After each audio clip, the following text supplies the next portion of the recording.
توافق برج العقرب مع برج العذراء. يا ترى العذراء مع العقرب بيكون العلاقة شكلها عاملة ازاي؟ ناس كتير جدا قالوا لي اتكلم على العلاقة الغريبة ديت. بيحصل فيها مشاكل وبيحصل فيها حب والاتنين ما بيبقوش قادرين يستغنوا عن بعض اصلا. فانا بقى جيت النهاردة اتكلم عن العقرب والعذراء، وقول لي انت عقرب ولا عذراء؟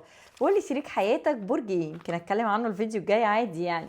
فتعالى كده في البداية صلى على النبي زي ما تعودنا، ويلا بينا نشوف العلاقة بين العقرب والعذراء عاملة ازاي.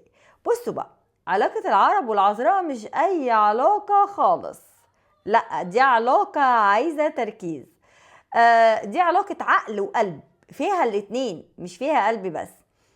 طبيعة العلاقة، العقرب عاطفي وعميق والعذراء عقلاني وبيفكر كتير، بس الاتنين بيحبوا بجد مش لعب تسلية. يعني احلى حاجة ان هما بيحبوا بجد بجد. العلاقة دي بتبقى هادية من بره بس مليانة احاسيس من جوه لو اتبنت صح. حط على كلمة صح دي 1000 خط بقى. تبقى علاقة ثابتة وطويلة. ليه العقرب والعذراء بينجذبوا لبعض؟ هقول لكم. العذراء بيريح العقرب بعقله وتنظيمه، والعقرب بيحرك مشاعر العذراء ويخرجه من دماغه. الاتنين أوفياء جدا مع بعض، الاتنين مش بيحبوا الفوضى ولا العلاقات السطحية. كل واحد فيهم مكمل التاني بطريقة مختلفة. أكتر حاجة ممكن تبعد الاتنين عن بعض، وده اللي بيحصل في بعض العلاقات، وممكن بعض العلاقات بتكون بايظه بسبب اللي انا هقوله ده.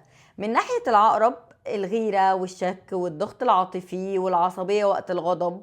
ومن ناحيه العذراء، النقد الزياده، بلاش تنكد يا عذراء، البرود في التعبير، التحليل المبالغ فيه، الهروب للكتمان بدل الكلام. لو محدش انتبه للحاجات دي العلاقه بتبرد واحده واحده، وفي الاخر تحسوا ان العلاقة بقى فيها اهمال وما فيهاش حب والعلاقة بتبوظ. طب تعملوا ايه عشان تكسبوا بعض لو انتوا متجوزين ومش هينفع انفصال؟ العقرب لازم يهدى غيرته شوية، ما يضغطش على العذراء في التعبير، يفهم ان الصمت عند العذراء تفكير مش تجاهل، يثق اكتر في العذراء. العذراء لازم يعمل ايه؟ العذراء لازم يعبر ولو بكلمة. يقلل النقد شوية، اهدى شوية يا عذراء. يطمن العقرب حتى لو مش بطريقته، لازم يطمنه.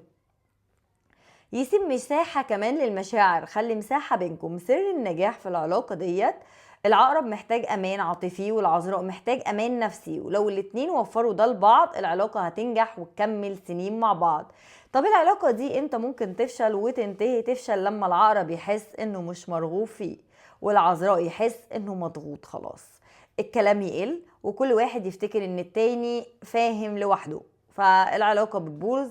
الخلاصة ان العلاقة بين العقرب والعذراء محتاجة صبر ووعي.